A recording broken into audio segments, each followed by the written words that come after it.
baby girl, have a seat.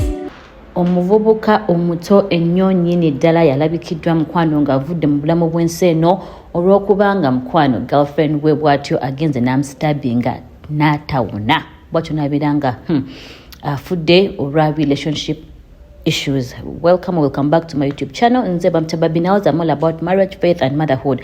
Ekikwatagana ku bufumbo, marriage oba faith oba motherhood tuba tukijjayo ku social media ne tubeera nga tukyogerako mukwano era nga tukubugana ku birowoozo. Kati nno mukwano wetukeeredde ebitambula eruuyi eno omuvubuka gulabo awo alabikiddwa nga mukwano avudde mu bulamu bw'ensi eno olw'okubanga girlfriend we amstabbing. The relationship issues era nga abavubuka obamanyi mukwano nono omuvubuka abadde MC nga of course akola ku bivulu, which means alabika abadde n'abawala ab'enjawulo babadde akwatagana nabo. Kati abamu ku abo be balabise nga omu ku bo amufumise ekiso bw'atyo n'abeera nga afane. Katulabe emboozi eno mu clips buno tulabe ddala kyekigenda mu maaso era ne social media eyogera ki ku kino ekitambula mu maaso awo.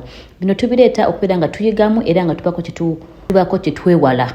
Yes, nga tubako kyetwewala naye mbajjukiza nga tugenda mu maaso. Please beera nga subscribinga ku channel yange if you've not yet, beera nga likinga era mukwano notification bell togerabira okubeera nga buli weetekayo video obeera nga ofuna amawulire gano bulambalamba. Namufumita ekiso ekirala wali eri naye nze kusooka sitegedde. Ono ye neighbor wa Gavini bamuyita Munira, yabaddewo yalabye buli kimu. Munira nsayise okulaba. Kale njagala omuntu ali emikwano gya Gavini ba DJs abali e Kampala, bayimusi bana abali e Kampala bamanye kiki ekituuseewo ku Gavini. Simanyi nakyakutandikirako naye Gavini olunaku lwa leero asiibyewo era asiibye mu nnyumba y'omwo. Leke musoge mu yangu munya soko jango kakana ijira mpola njagala abantu bamanye story nayo nalo kubanga baagala kumanya omuwala yaze sawa zabadde nga emu ezakawungezi n'atuulaawo n'atuula waneeno kati nefuluma mu nyumba yange nemubuuza muwala nga security light ebadde teriiko nemubuuza muwala olinzaani ng'oli munzikiza n'angamba aninze Gavini nemugamba naye gw'olinda ng'afulumye n'angamba kamungira amulindako nemugamba empewo nyingi ate nzikiza tekuli security light genda ojja kudda enkya. Tegeza wabadde nzikiza? Ettala eryo libadde teririiko kuba neriri teribaddeeko nze wani wange tewali security light kati wojjako liri na lino enzikiza ebaawo. Kati nemugamba genda onodda enkya nemugamba nemulaba ng'era alemeddewo kuba nange mwekanze wenfulumidde nemugamba jangu ogira otulako wane wange omulinde kuba ebiseera bisinga abagenyi abajja okulaba Gavini mbaanirizanga bange nemugamba atuulako muno mwange paka Gavini lwanajja. Omuwala n'angamba nedda ndi fine siwulira mpewo ndyoke nemulekaawo ng'atudde awo naye engeri gy'abadde stranger nze ntidde nnyo nenzigalawo omulyango gwange. Gwe batomulabangako? Simulabangako wano nenzigalawo omulyango nengira nga amulingizaako mu dinisa naye nga waali naye nga feesi mpya ate nga yambadde enkofiira awo wenyini nentunula nenzigalawo gate kuba ebadde nzigula era nga ntunuulidde nemala ate nenzira munda neŋŋamba abaana mulye emmere twebake nendya emmere yange nemala nenyigira obuliri nga ndi ku TikTok sineebaka ngenza okuwulira nga mpulira enduulu like omulanga woowe nga nebuuza ate kiki nenziruka wabweru ngenda okusanga Gavini ngaali kustruggling adduka agenda eri ku gate nendoza nendaba omuwala gwe mbadde mmanyi nga munene muddugavu ate nendaba n'oli gwe nalabyewo ng'oledde naye waali naye ng'ayimiridde alina kyakutte. Kati Simunira ogenza okulaba nga akasuka ekintu eriwa? Ngenza okulaba nga akasuka ekintu bw'ati n'amaanyi nekidda kuli kati kusooka sitegedde kiki kye bakasuse. Maze kulaba Gavini nga abulidinga nentebereza nti kirabika kiso omuwala kyafumise era kyenkoze nenziruka nange nemukwata neŋŋamba nemukwata omuwala n'angamba please let me go. Omusanzewa waneeno omwana omusanzewa abaddewo kati ono naye wafulumidde awo n'atuyambako naye nemugamba get boda tutwale ki Gavini mu ddwaliro genda ofune boda oba emmotoka n'adduka afune emmotoka kuba tubaddewo bantu basatu sofa naye bo muli namukwata nemugamba ankonyweza omuwala oyo tadduka kuba badde atulaze nti ayagala kola ki kudduka. Akugambye please you leave me. Angambye please forgive me, let me go. Sikyayogedde. Please forgive me, please just forgive me please. Na netumulemerako kati nze nensoberwa nga simanyi kyakuuzaako kyenkoze.